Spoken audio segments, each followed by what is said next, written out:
What's up everyone, welcome back to another video. And as you guys see already on screen, let's just cut straight into the news, the content. As late as I always am, I always hear about this stuff through my little birds chirping in my ears saying, Walrus, have you seen this? Have you checked this out? Why don't you talk about this? And I think this is a good idea.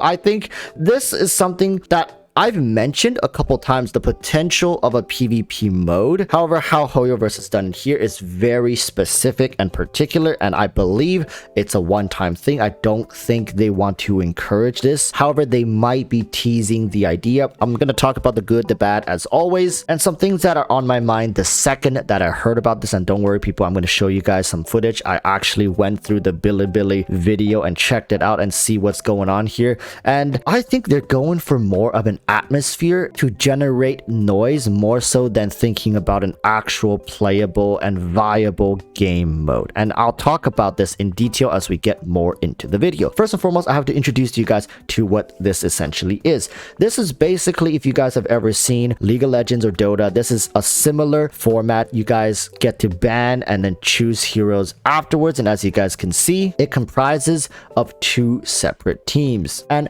basically, I'll just throw it on screen right now. You guys can see it right here. This is exactly the process they pretty much go through, the pick and ban phase. And just the fact that they have a pick and ban phase kind of makes me feel a little confused, because Genshin as a game, I don't believe it was ever designed with player versus player in mind, and the only way essentially players can even remotely compete with each other currently in game is through this arbitrary fan-made or alternative leaderboard for the Spiral Abyss. And some of you guys might be curious, how the hell is Genshin PvP going to work with whales and free-to-plays and all that stuff? Don't worry, during this tournament, it was mentioned that everybody was playing on specific designated Hoyoverse accounts with all gear and characters equalized. So the whole point of this is about game knowledge and smart team pairings to get the maximum damage output through the given circumstances. And as you guys can see, through the amount of banned characters, it really leaves you with limited usage. If you guys quickly take a look up here, most of the meta characters are immediately benched out of the game, so you don't get to play them anyways.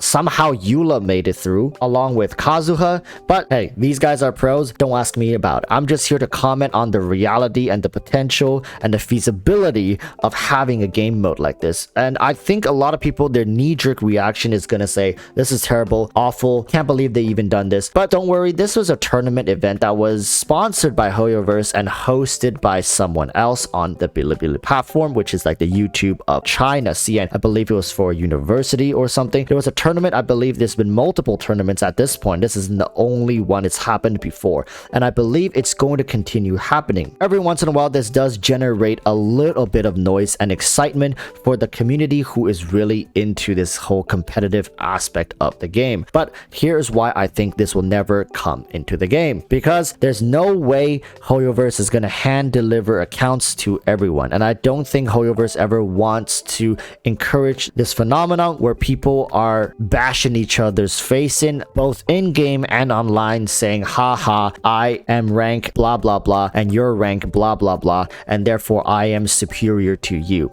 And I think a system like that is just bound to be disastrous, because the whales would just slap their EP on the table and clear chambers and chambers, while free-to-play struggle to get remotely close to being competitive. Now, an alternative people have also said is, what if Hoyoverse finds a way to balance everything out in-game, finds a way to maybe equalize gear and constellations for a competitive game mode? Now, here's a question I want to pose you. Do you think Hoyoverse is going to spend time and resources to essentially code a whole new combat environment and system for players to engage with in a new game mode, where it potentially still encourages hostility within the Genshin environment? Do you really think they're gonna dump the money? How much is that gonna cost, and how long is that going to take? And has this right now, this PvP scene generated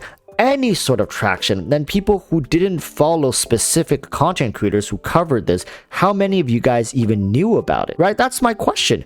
I don't think this is something as desirable as some people may think this is. I don't think this is the way most of the player base wants this game to continue towards. Look at how Hoyoverse has continuously catered towards the casual player.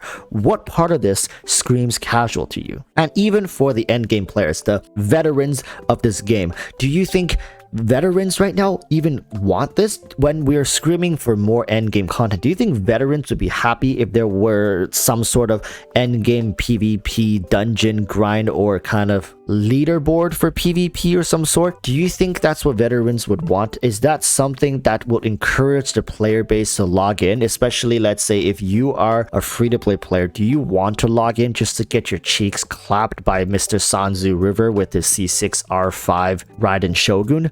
Is that the direction the community sees this game going? Because I don't think so. And I think Hoyoverse has tried their damnedest to make sure that players interact with each other as little as possible. And I say this in the nicest of ways. I think Hoyoverse understands what kind of community they're harboring and festering here, that it's better for people to just stay in their own little sub-communities as opposed to for us to have a way to band together as one unified community. Now we're getting into some tinfoil hat territory, but I just want you guys to know that this PvP mode for the most part is likely going to stay as a Hoyoverse sponsored, fan hosted event for special occasions in special facilities.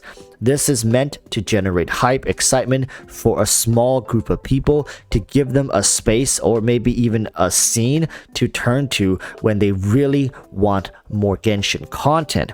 But it's definitely not anything that Hoyoverse is remotely thinking about putting into the game, because there's no way to balance it. It gives too much edge to pay to win players. And with all Hoyoverse has put into the game, with the amazing 4-stars such as Xingqiu, Xiangling, Bennett, Sucrose, and a whole slew of other ones to make sure that free-to-plays have a great experience of the game, way to go ahead and ruin it with the PvP mode, even if you're gonna balance it around neutralizing all players' characters. That would also put a sour taste in a lot of whales' mouth, meaning that they will potentially lose income in the future. For example, if this is truly the end game everybody's trying to work their ways toward, then what's the point of even having a C6R5 if you're going to equalize everything down to C0R1?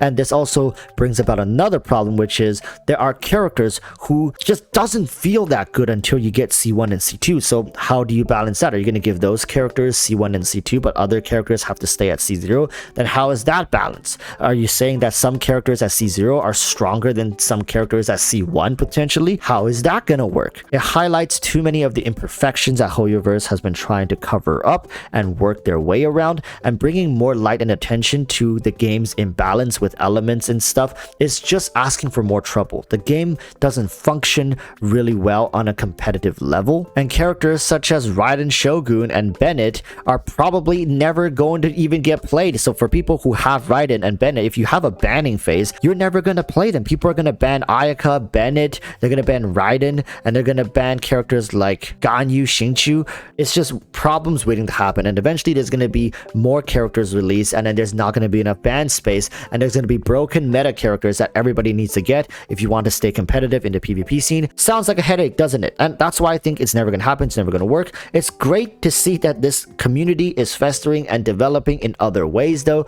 but let's not kid ourselves. Hoyoverse would rather close down Genshin servers before they implement an actual PvP mode with leaderboards that and incentivize players to fight against each other within game. That's just my 2 cents. Please comment down below what you guys think. I'm really curious as to your opinions, and let me know, right? Is this something that you would want in the game?